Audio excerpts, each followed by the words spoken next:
So you end up in Jersey playing for the Nets, and immediately they go from a 20-something win team to a playoff team, and then you guys make a big time run. So there was really no. I mean, you can talk to this.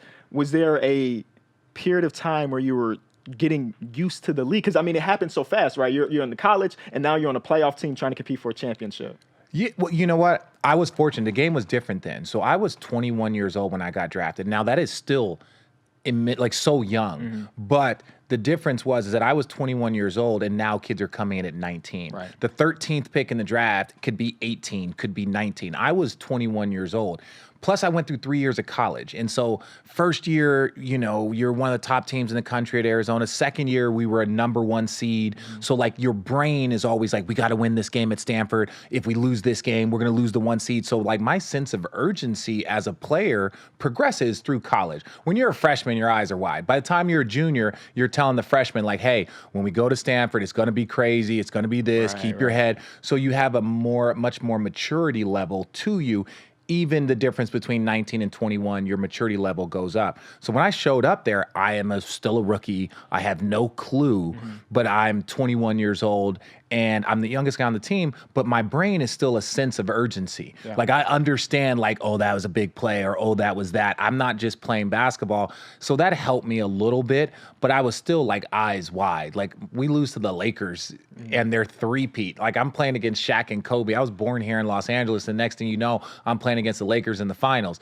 Like nothing prepares you for that. But I just feel like the difference between the 13th pick now, right, versus the 13th pick then, you might draft an 18-year-old kid at 13, where then you could draft a 21-year-old that can actually make like a more impact just because they're more mature. Right.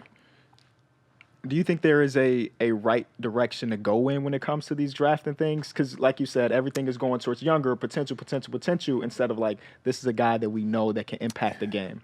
Look, it's done now. Like, we can't go back. I'm not going to sit up here and be like, oh, but once they change it to the one and done, because kids could still come out of high school when I was playing. And so a lot of those guys would just like draft some of the high school kids and draft this. And it was like the guys that wanted to go to college would go to college and enjoy, like sophomore, junior, senior, whatever.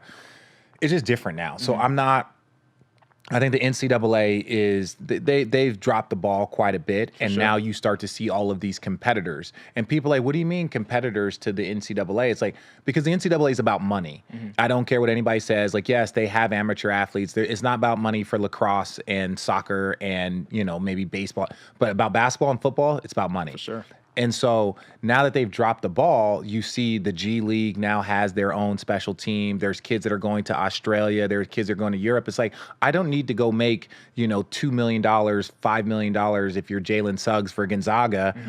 I could go make, $500,000 playing for Australia, in a league there, and then go get drafted number 10. Right. So it's just the business mindset of these players are changing earlier. And I think a lot of it is because the NCAA didn't take care of what was really their product, and that was the athletes.